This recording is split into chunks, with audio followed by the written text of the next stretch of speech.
Hi, welcome to another episode of Look Ma No Hands. My name is Linda, and this is a little program where I talk about all things crochet. Oftentimes what I'm wearing is crochet.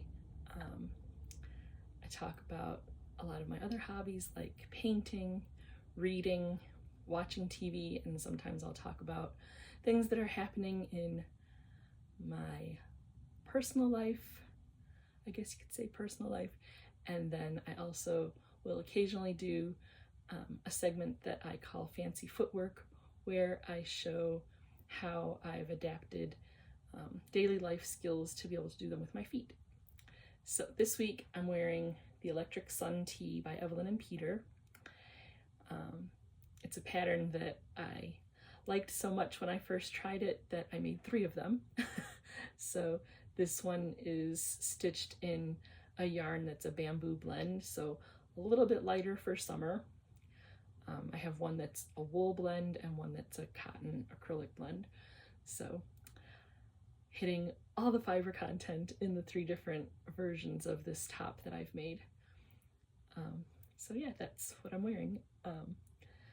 This week I've still been continuing to stitch on my twin-sized granny square blanket. Well, I guess it's not really a square, it's a rectangle.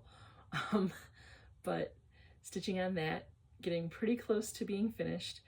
I'm down to the last repeat of the green that I've been using, and then I'll do one more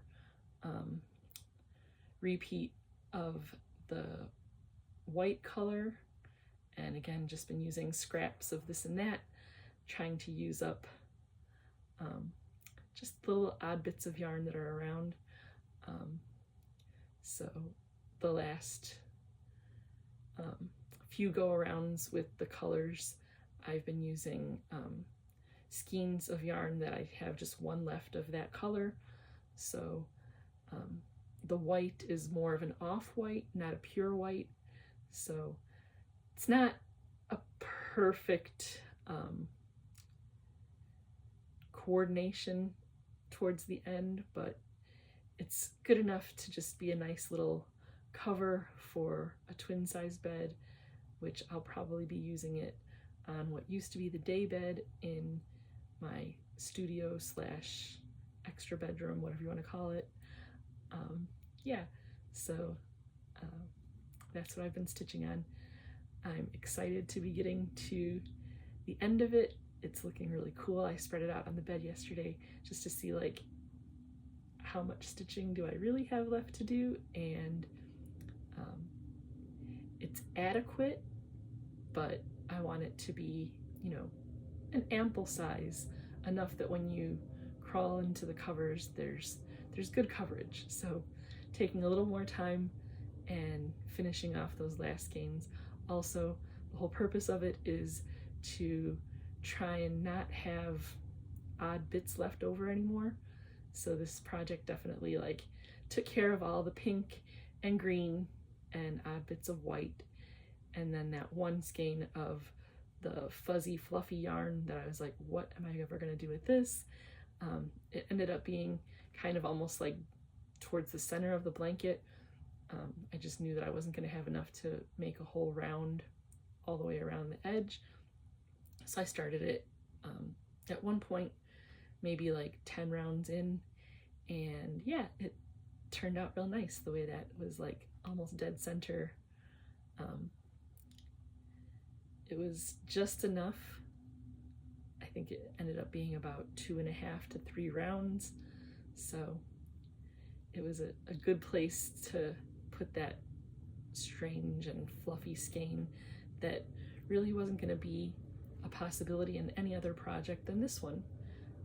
Even doing it in the granny stitch, the fluff of the yarn was almost impossible even with the granny stitch to find placement for the stitches. So it was a little bit challenging, and I'm pretty sure there's a few spots where I only did 2 stitches and not 3, but unless I was concentrating super hard, sometimes my mind would wander and then I would question like, how many stitches was that? So it's not perfect, but it's good enough. So what I've been reading this week, had a little bit of a mishap with what I was reading. I picked up the book The Hemingses of Monticello, An American Family by Annette Gordon-Reed, and was kind of making my way through that. It's a very long book. As an audio, it's like 30 plus hours of listening. So yeah, I committed myself to reading that, and then the mishap was that somehow the app malfunctioned when I was like 71% of the way through the book, and I could not get it to reload. So I guess I just decided at that point I was done. Well, maybe I guess the app decided for me that I was done. So maybe at some point I'll go back and finish the last 20 some odd percent of it. But by the time I got to that point of the book, I was kind of over it. Like, it's almost like the universe just said, you don't like this one? Okay, you're done. And so I was done. And then I picked up a book called The Storyteller's Death, and that is by Anna Davila Cardinal, or Anne Davila Cardinal, I believe is her name. I'll make sure and have the information in the description box for the perfect spelling of the person's name. It was suggested through the Libby app as like the big community read for the summer. It sounded very interesting, so I decided to go ahead and pick up a copy of it and make my way through it. And I'm glad I did. It was a very interesting read, kind of gave a little bit of insight into the culture of the island of Puerto Rico. I believe the story is set in like the 70s. So just a little bit of like historical fiction. There was definitely like an element of like supernatural, or maybe even consider like magical realism.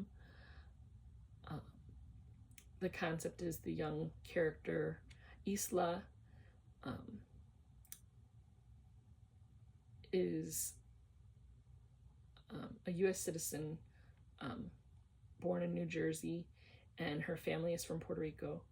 So when she's 8 years old, her father falls quite ill, and in order for mom to be able to take better care of him and kind of protect her from seeing her father so ill and eventually passing away, she sends her to the island to be with family.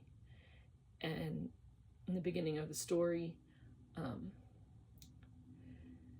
she just is kind of going through the trauma of being a young child whose parent is gravely ill. She comes home every year for like the beginning of the school year. The mom makes some decisions about just what she's comfortable with her daughter experiencing with her father's illness and everything, that as Isla's growing up, she's upset with her mom that she made decisions without really considering her, without, asking her how she feels about it, which, I mean, as a parent, sometimes we do that. We make decisions and maybe they're not the best decisions all the time, but we can only do the best we can with what we have. So her mom makes a decision that really kind of traumatizes her. Her mom has substance abuse issues that contributes to her trauma, and just her trying to fit in with her friends at school and being like the girl with the dad that's so sick, and all of just like, yeah, she's got it rough. So the young girl knows that like some of her family is what they call cuentistas, which are like the storytellers of the family.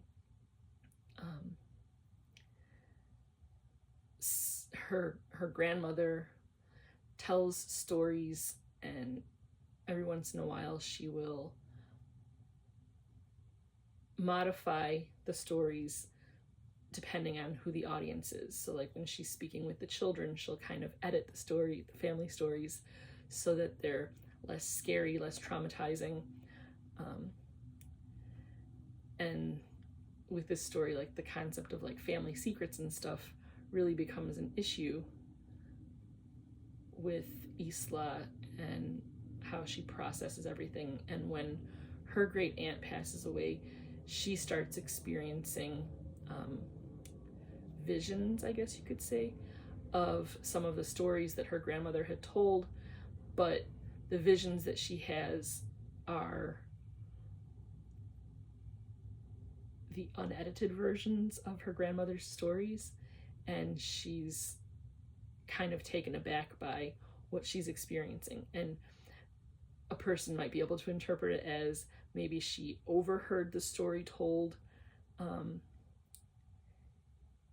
in the unedited version at some point, or maybe she does have like some kind of psychic abilities. It's kind of left up to interpretation how you want to determine the story, but she's determined that she has to kind of uncover these repressed retellings of the story to settle the spirits of those who have passed on. Really, I think it's more that she has to resolve these stories for herself and her own peace of mind. And so she starts trying to ask questions of her family and neighbors and things. One of the neighbors tells her that the best place to find the answers you're looking for is outside of the family. Somebody who is kind of has no dog in the fight kind of thing. They can tell you the story without having to edit out the parts that might be embarrassing or hurtful. So she does seek out the help, I guess you could say, of an old family friend, an old employee of the family that does give her the insight that she needs to kind of resolve the story. And she confronts her mom about some of the things that she heard, and in the end everything kind of comes to a head, and she gets the answers that she needs. So it was an enjoyable story. The theme of like family secrets and how family secrets can really be damaging was throughout a good portion of this story. It's not the most lighthearted of stories, although there are some lighthearted moments. It's definitely a pretty intense, deep story. But like I said, all in all, it was a good read. I enjoyed it. So that was, like I said, pretty much all I was able to read. I know it's been 2 weeks. That Hemingses of Monticello really took a lot of time. Like I said, it was, being that it was nonfiction, history kind of stuff, it was a little bit more dense reading / listening. It was taking every bit of the 30 hours that it was going to take to read it, even though I wasn't able to finish it. The Storyteller's death moved so much more quickly. I think I finished that book in like 3 days. So definitely an easier read than the history nonfiction story book, whatever you want to call it.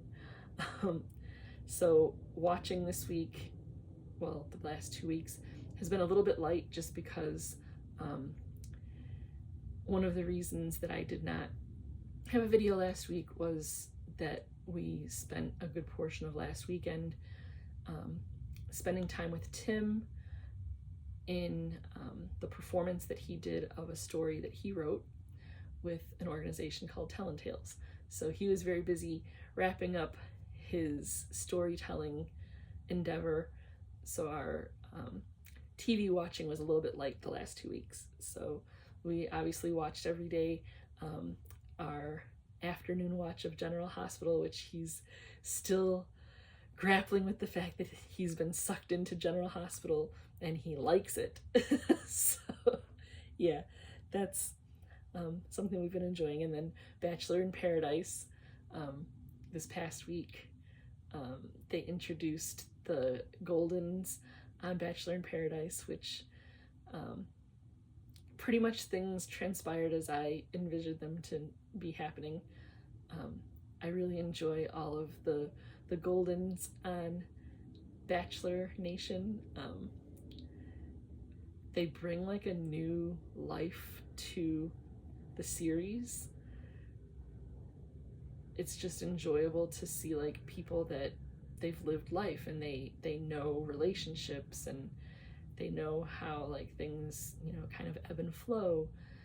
So it's fun to watch the more seasoned adults kind of counseling the younger people, and seeing how the younger people kind of breathe new life into the seniors and kind of give them license to enjoy themselves and like just cut loose and have a good time.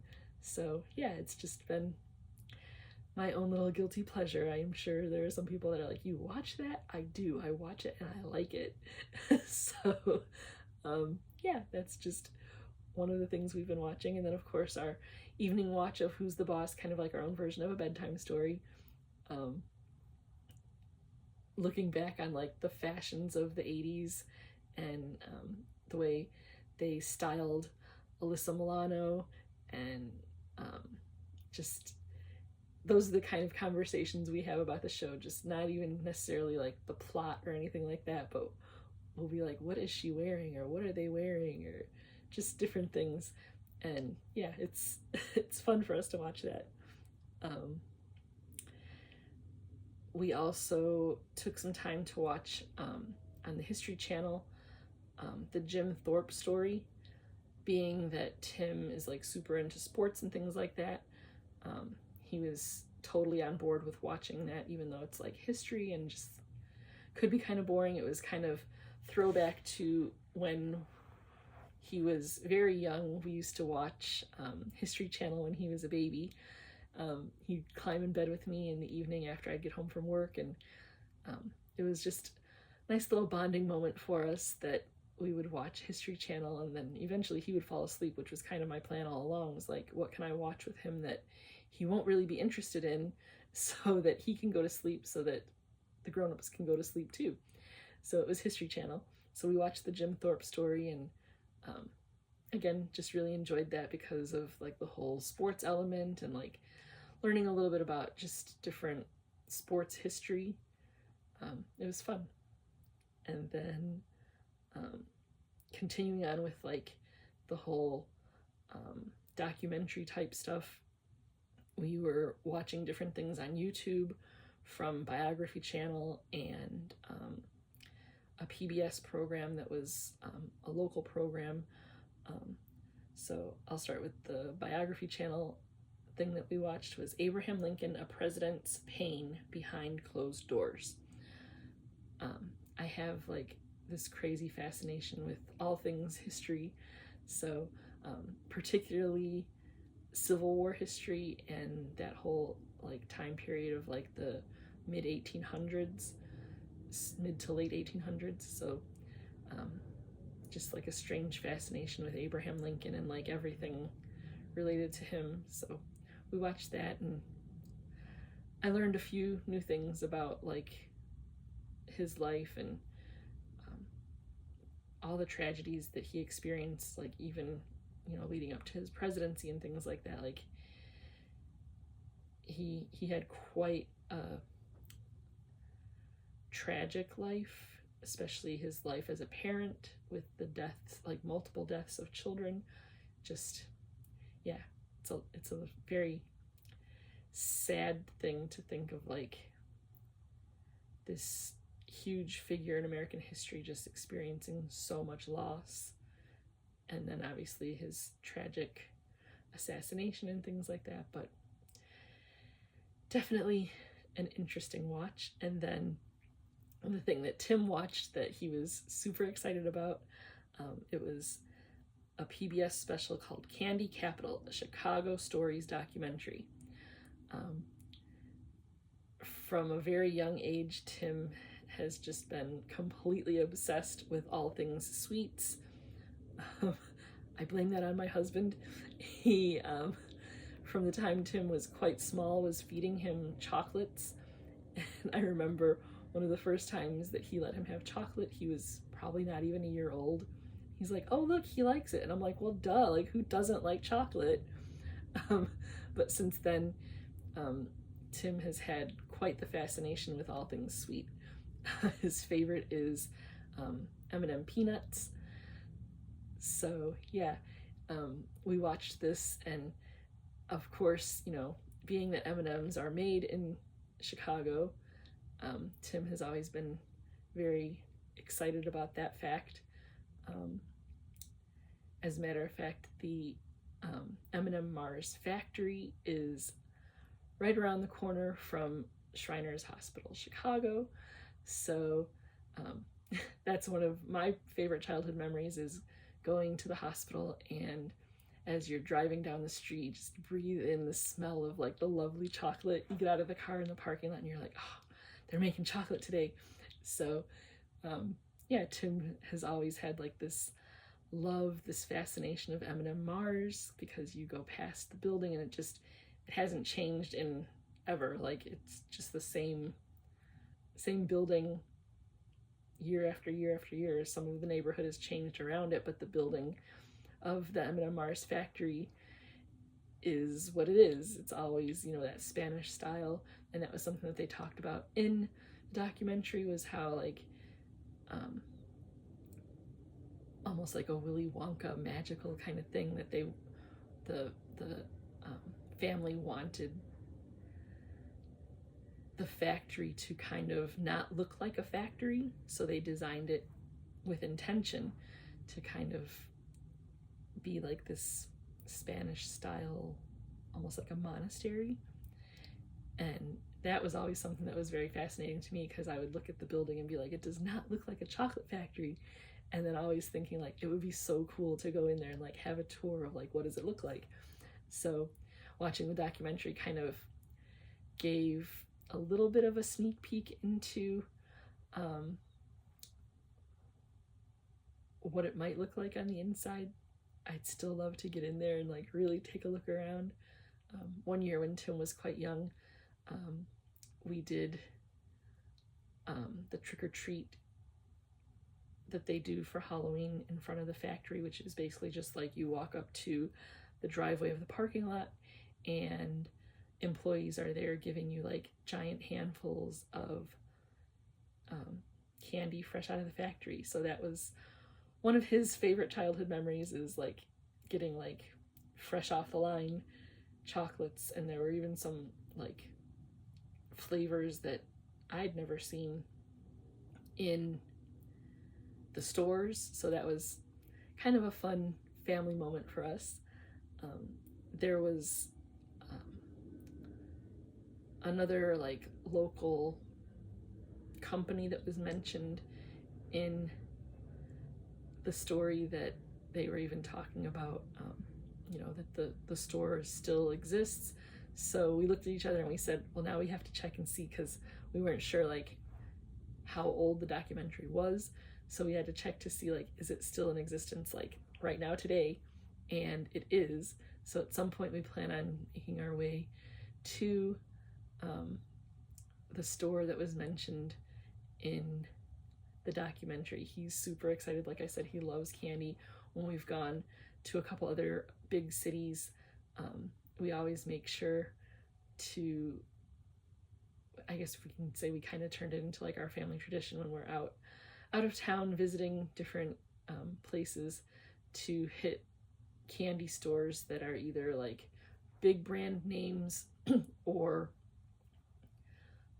brands that are kind of regional to that particular part of the country. Like when we were in Arizona, we stopped at C's Candy, which is more of like a West Coast thing. So yeah, it was just fun. So we're gonna make a little field trip at some point and go to, I think it was called Margie's or Maggie's Candy in Chicago. I'll double check on that to let you know. And if we do make our little field trip, we'll be sure to take some pictures and just, yeah, it'll be fun. So that's pretty much all we've been watching. And we'll see what kind of fun things we have for next week. So part of why I did not have a video last week was kind of, I guess you could say, like last minute decision to just kick back for the weekend. The weekend was a little bit busy. My husband Rick and I celebrated our 21st anniversary last week, so we went and had a nice fancy little special dinner on Saturday for our anniversary, and then Sunday we spent the day on the north side of Chicago at a pub called Mrs. Murphy's and Sons, where Tim performed his story with an organization called Tellin' Tales. And there were several other young adult performers and writers that had their stories to tell. So it was just a fun little afternoon outing, and listening to the stories that the other writers and performers had come up with. All the stories were like personal narratives that were written by young adults with disabilities, so they could kind of tell their life stories and their experiences. So it was very interesting to kind of hear from the youth, the young people, how they're experiencing life and things that they come across and thoughts that they have, and very relatable. A lot of their stories were relatable to just, anybody.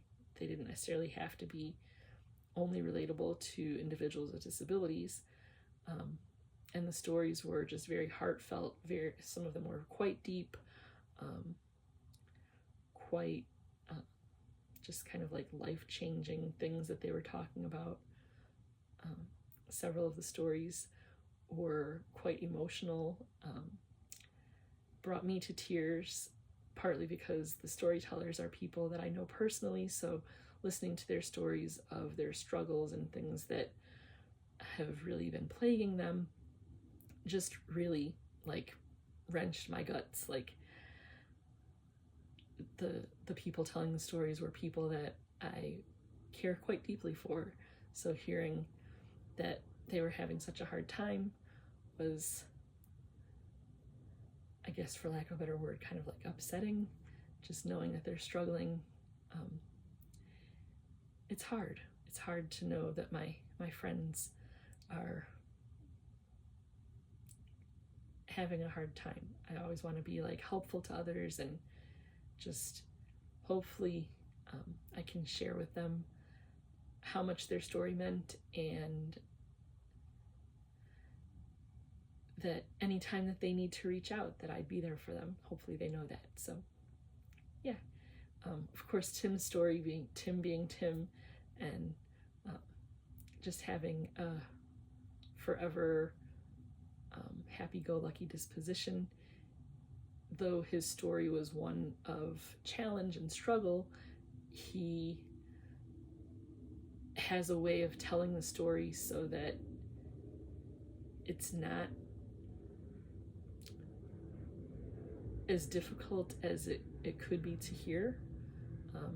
He did a great job of crafting his story and telling his story in his style, and yeah, he's shown a lot of growth in his storytelling, and it's just been really fun to see how he has been able to kind of grow into his ability as a storyteller.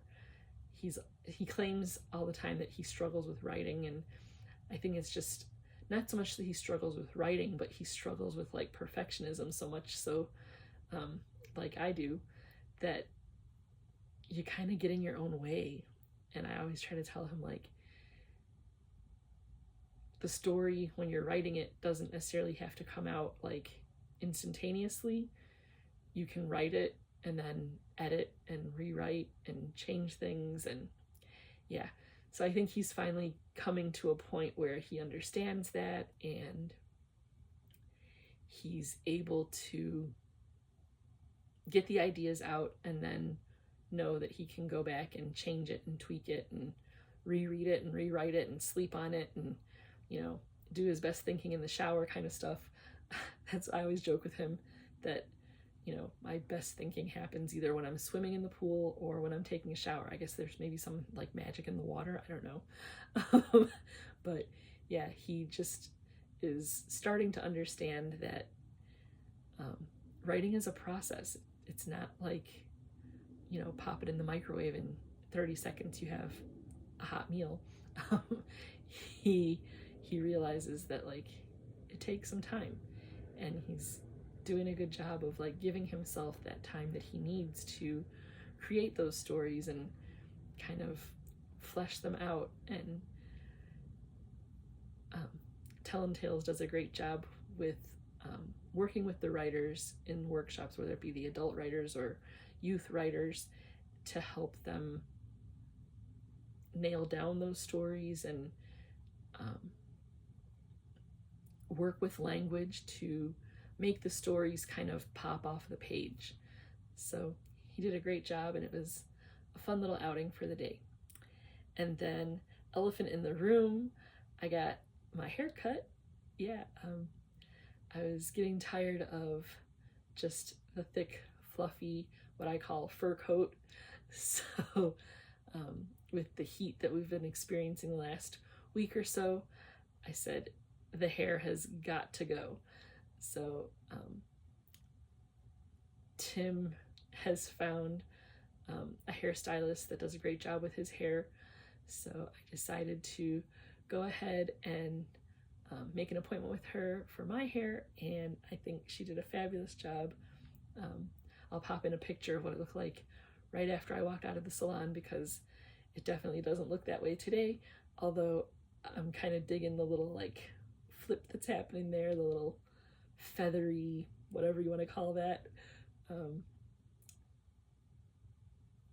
When I showed Leah the hairstyles that I was considering, she was like, oh yeah, like we can totally do that, like I love it.